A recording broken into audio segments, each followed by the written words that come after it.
దేవుని వాక్యం అంటుంది పరిశుద్ధుల కొరకైన పరిచర్య ఇది. పరిశుద్ధుల కొరకైన పరిచర్య.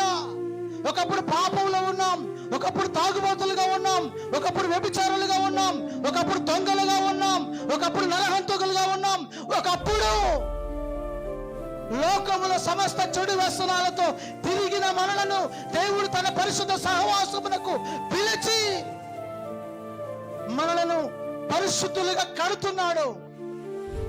ఇది పరిశుద్ధుల పరిచర్య. ఈ పరిచర్యలో నీవు పాలిభాగస్తుడు అవుతున్న నీవు ధన్యుడవు. ఇది ప్రభు లెక్కలోనికి వస్తుంది. ప్రభు లెక్కలోనికి వస్తుంది.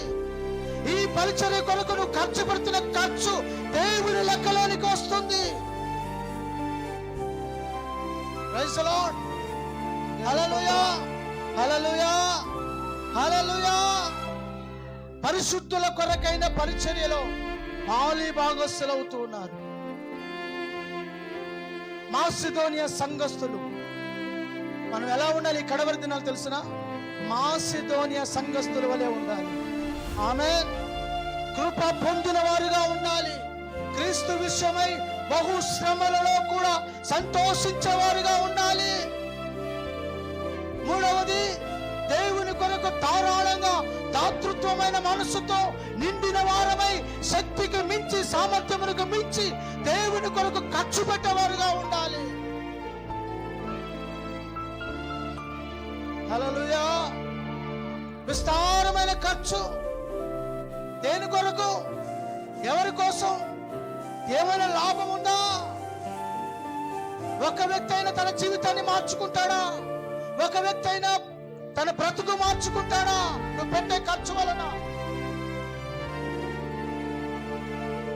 మనం పెట్టే ఖర్చుకు ఒక అర్థం ఉండాలి. మనం పెట్టే ఖర్చుకి ఒక అర్థం ఉండాలి.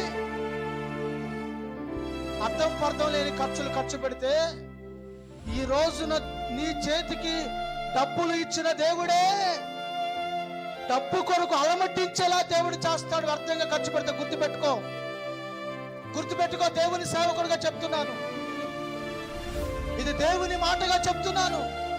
నువ్వు వ్యక్తంగా ఖర్చు పెడితే ఒక రోజు నీ జీవితంలో డబ్బు రూపాయి కూడా దొరకగా అలమటిస్తావు.